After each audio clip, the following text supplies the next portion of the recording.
believe in God. My question to you, sir, my question to you, ma'am, is are you really searching for it?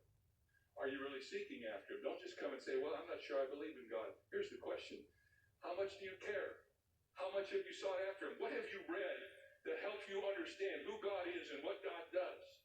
Then you come to the derivatives of faith. The derivatives of faith are the rest of the 11th chapter. This chapter is filled with the names of people who are my favorite characters in all the Bible. You know why? They made the Hall of Fame. These are some of God's best people.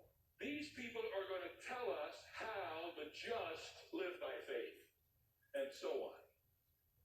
Paul declared that we walk by faith and not by sight. He wrote to the Galatians, I live by the faith of the Son of God.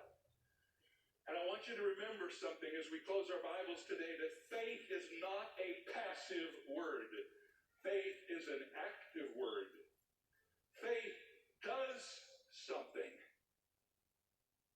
You say, well, Pastor Jeremiah, where did you get that? Hang on, this is going to be a fast trip through Hebrews 11, as fast as I can talk, so you get the message as empowered as it can be. Are you ready?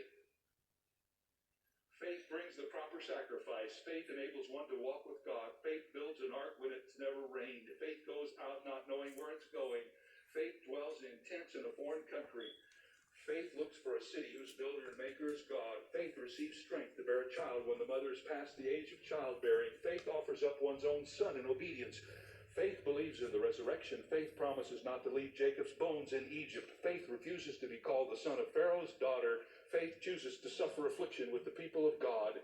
Faith esteems the reproach of Christ greater riches than the treasures of Egypt. Faith forsakes Egypt for the promised land. Faith passes through the Red Sea as on dry ground. Faith walks around Jericho till the walls fall down. Faith subdues kingdoms, works righteousness, obtains promises, stops the mouths of lions, quenches the violence of fire, escapes the edge of the sword, turns flight to the enemies of aliens. Faith receives the dead back to life, and faith receives the promise. What does faith do? You see, don't let anybody say, oh, faith is just a feeling. No, faith is something that happens. Faith acts. In fact, let me just take it one step down. Let me get rid of all the descriptions. Let me just read the verbs. Faith obtains, understands, offers, pleases, prepares, obeys, goes out, waits, receives, embraces, confesses, declares, seeks, desires, offers, concludes, blesses, worships, mentions, refuses, chooses, esteems, looks, forsakes, fears, endures, keeps, passes, encircles, receives, works, obtains, stops, quenches, escapes, and becomes. All of those are verbs. Isn't it interesting just to go through this chapter and realize that when you have faith, it empowers you. It empowers you not just to sit back and admire your faith.